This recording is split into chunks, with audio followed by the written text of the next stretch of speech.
Hello there. So you want to know how you can simply go ahead and use the Signal mobile application. This is going to be the only video that you'll ever need to watch on the internet. So with that being said, let's just get straight into the video. Simply go ahead and open your Signal application right over here. And once you've done that, this is how you can simply go ahead and message people. Simply go ahead and click on the new icon and you can select anyone that you want to go ahead and message to right over here.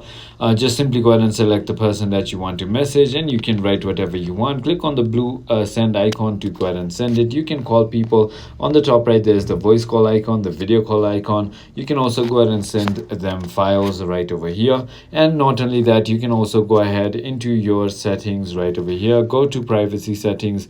You can also turn on disappearing messages. You can also have screen lock timeouts. You can also go to advanced and also turn on always relay calls, where your IP address is not going to be revealed in any call.